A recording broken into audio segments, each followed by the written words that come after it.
You are watching Access LaPorte County, Channel 97.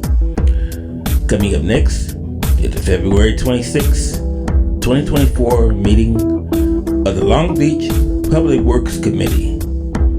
You can find more information for this meeting by visiting www.accesslaportecounty.org. Good morning. I'd like to welcome everybody to the February meeting of Public Works Board. And first we'll start with roll call. We've got Tom Dahl, Greg Parrish, Scott Pott, I think he's here, Dan Ranke, Here. Rick Remages, not here, John Wall, Here. Laurel Kuzinski, here, Mark Swista, Present. thanks, and Kendra Bartlett, and present. We'll get started. First order of business, I'd like to make a motion to approve the October minutes that we forgot to do that at the January meeting. So I'd like to make a motion to do that. All motion for approval. All in favor? Aye. Okay, and along with that, January, thanks to Diane again for doing these I'm sorry, she sent those out. So I'd like to make a motion to approve the January meeting minutes as well. All motion, same approval. All in favor? Aye. Aye. Okay, great.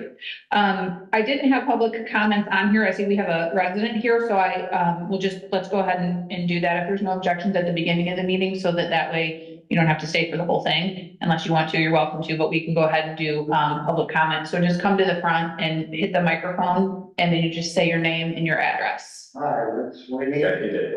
So it records. Hold down. There we go. Hi, Rick Sweeney, 2919 Lothdare Way. My parents moved here when I was 3 and I'm 83 now. Seniority counts. I was hoping for a memorial for my family friend, Tony Klein, who grew up on Ridge Road. And wondered if we could have a memorial sign for him. He played for Elston football. And he was the Indiana High School Hall of Fame. He had 4 seasons at Miami Hurricanes. And played for the Raiders from 70 to 75.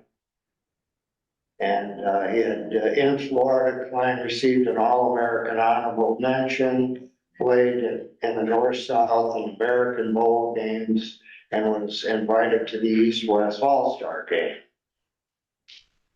He died at the age of 69, and his wife donated his brain to the traumatic entomology. And that's where he suffered severe repeated concussions and traumatic brain injuries. So I was wondering if, I know Tommy Nowotski's got a street memorial out there by, I believe, John's, can't remember the name. Amesfield. Oh, Franklin Street. The possibility of doing that for thanks. Thanks for your comments. Tom, tell me to take that microphone off. Somebody like, I don't know, it'll respond. That's it. Recording. Okay.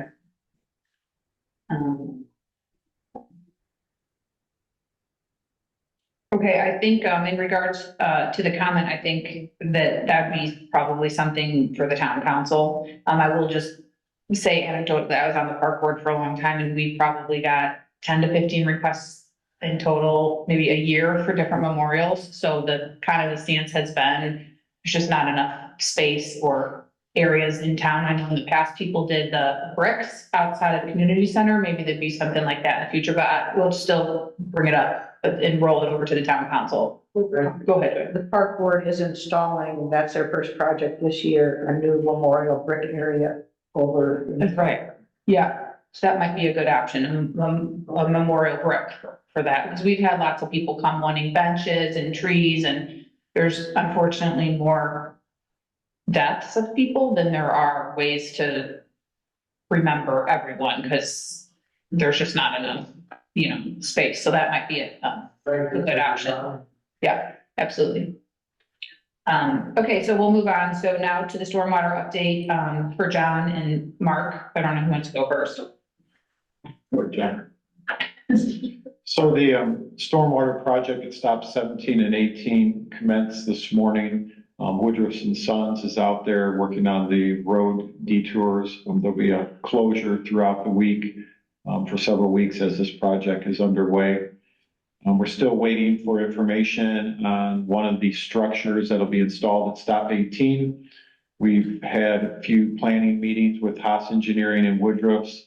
Both myself, Tom, and John Wall, we're just waiting for the engineers to get back to us as far as the structure that was recommended as part of a change order will save us in the project approximately, I don't know, what do you think, John? $3,000 to $5,000 maybe once the engineering's done? Differential. Yeah, so there is a little bit of a savings that'll be coming back to the town on that project. Aside from that, I don't have anything new to add other than the project did start this morning and is expected to last 4 to maybe 8 weeks total, hopefully, maybe a little bit longer. But worst case scenario will be done by Memorial Day weekend.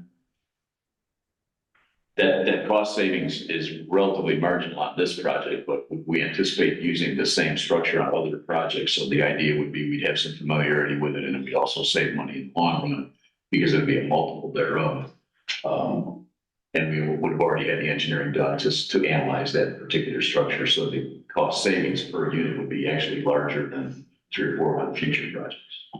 And actually, the structure that we are speaking of is a swirl structure that will take the stormwater that comes in through the catch basins. Will kind of filter some of the water out and it'll catch some of the larger particles like, cigarette butts and other debris in that before it actually goes out onto the beach and that. So it's kind of an environmentally, kind of a green type structure as well, something that we may want to put in the future at some of our other outfalls across the town, like at stop 24 and some of our larger stormwater outfalls onto the beach. So environmentally friendly.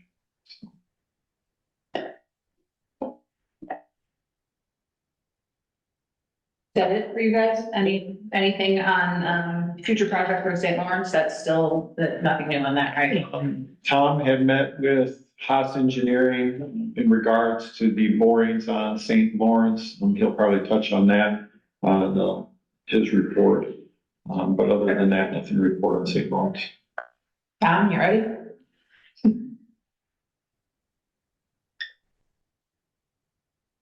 Morning. Morning. So our CCMG project list for this year is quite large. It's one that's been existing. Most city engineering has been done for this project a year and a half ago, maybe. But we've added St. Lawrence to it, and we added the dead end of Larchmont. Dead end of Larchmont was added only after we got it added to the state map. We had to have it added to the state map, so then that way we could get funding for that street because it was not on there. We were actually kind of behind schedule on that one. So it's on there now. The corings that were approved at the last town council meeting, they're going to do 4 corings. 3 of them will be on St. Lawrence, and we're going to take one of those corings and use that on the dead end of Larchmont. The reason for that is because there's a little bit of, I don't really know how to say this, little discrepancy in the property lines and town right of way and everything like that for that little half circle, little offshoot that's off of St. Lawrence. So that's not the main travel road or anything like that. It's just mostly used and it's really not in terrible condition. So we're going to take the coring that we were going to use for that little half circle and we're going to use it on dead end of Larchmont. So that way, so that little half horseshoe type thing may be done at a later point, but at least the main road, St. Lawrence, would be engineered, figured out, and the corings are done for to determine the treatment of the road, or what it would possibly need, so that's what those corners are. I have quotes for the F-550. I think the quote was dated January 29th, so it was only good for 30 days, so we only have to February 29th. I don't really know for sure, but, I wouldn't think that those numbers are gonna change too much, but if this is gonna be brought before the council in March, I'll get an updated quote that would be valid, just in case anything happened to change. It's said that the town may be better off, or it would be advisable to find its own financing. They don't have a whole lot of options out there as far as, and they say that you were probably gonna get better financing by going through and finding your own through the town. Our plow truck hydraulic issues, those were all fixed. It was, it seemed like a major thing at the time because they were very much needed at the time when we had this go on. But that's repaired. It's all up and normal and everything. And front plow, issues that we had, we repaired one. That's on the truck and ready to be used. Hopefully we don't have to use it again like that, but, I think everything's fine with that. The second one, we're just gonna kind of turn that into a spring, summer, and fall kind of project. We don't have to really hurry up and jump on that one, but I think everything's functional and everything like that as far as that goes. I feel confident that it's gonna hold up and do its job that we needed to do. And that's about it. Will you just forward me the quotes then so we can have them or did you already send that? For the No, I first meeting? did, but When you get the updated one? yeah, I'll get the updated one, then I'll just have them include you in the Or emails. smart. Yeah, I think what we need to do is budget and finance still needs to look at that as part of the capital plan. We were waiting for Trista Hudson to come back from Sender so we could update the capital plan before moving that expenditure forward, because it's about $140,000 expenditure. But I think Tom's on the right path to getting us an updated quote, and then we get it in front of budget and finance. Budget and finance has a capital discussion, and then from there, budget and finance would recommend to the full council after the clerk's office tells us that, significant funding's there to support the purchase. So Thank you. I would like to also, while Tom's up there, compliment Tom on the snow plow. So the two snow plows, the larger ones, Tom realized on the large piece of sheet metal that's behind where the plow actually is mounted with all the hydraulics and everything, that we had a hunk of the metal about 6 inches was bent back. Tom calls me one afternoon, says, come over to the garage, I got an idea. Well, first we were talking about sending the plow truck off to Lenco and probably spending anywhere from $5,000 to, who knows, $8,000 to fix the truck. Then I see Tom over at the garage, he's got the welder out, he's got a bunch of tools on the ground, and next thing I know, he's running off buying parts, and lo and behold, he's got the truck fixed. So thanks to Tom, he probably saved us quite a bit of money with that idea. So thank you once again. So appreciate it. Absolutely. Thanks, Tom. Greg, water department? Good morning. Morning. Lakeshore Drive project, is all going good. All the taps are in. Water main has been repaired. We're just waiting to get back 2 samples so we can open it up and put it back in online. All the grass areas are restored. Asphalt, concrete patches will be done, weather permitting. Also, we sent back, all the leftover materials that we didn't use for the project. We received a $35,000 credit with our vendor. So that'd be nice, going forward.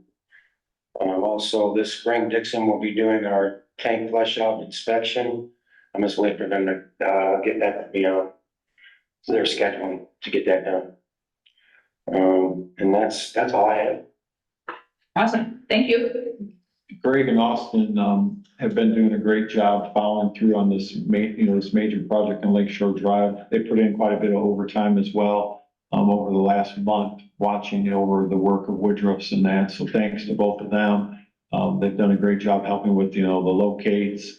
We've had a few complaints, but we worked with the residents, and I think we had some great success with the residents. Were happy that the communication from the town to the actual residents was exceptional. Thank you to Diane for putting up with the phone calls and the emails and getting the information out to everybody as well. For such a major project, they really came together and did well supporting the project. So thank you to everyone that was involved.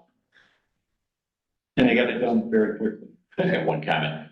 During this project and in other projects, we've experienced issues with right of way on Lake Shore Drive. We've got issues really all over town. It's not something that you're gonna solve in, a year potentially, but when we look forward to things like the Lake Shore Drive project and even other water projects or whatever, people have encroachments in the right of way. Sometimes they have encroachments over the top of the water main, which is really not a good thing. So I think it's just good for the council to be aware, for all of us really, that we probably need to be a little more proactive as we move forward. And there's some heat that comes from that when you start doing that. I think part of that is what Mark's alluded to, what we experienced on this project. We get people that are, I won't say upset, but they're, they don't like the fact that we're telling them, hey, you can't put that back in what you had. But I think it's important for the council to be aware of it, number one, and then look forward, I think, in the long run, to reestablishing some of those right of ways. When you look down Lake Shore Drive, there's places where the encroachments are so bad that it gets skinny and unsafe. So I think we just need to look at that as a project for the future, straighten out some of those right of way issues and back some of those encroachments off. Thank you. Anything else? Okay, any other public comments? Again, okay. Motion to adjourn then. Second. Okay. All in favor? Aye. Thank you.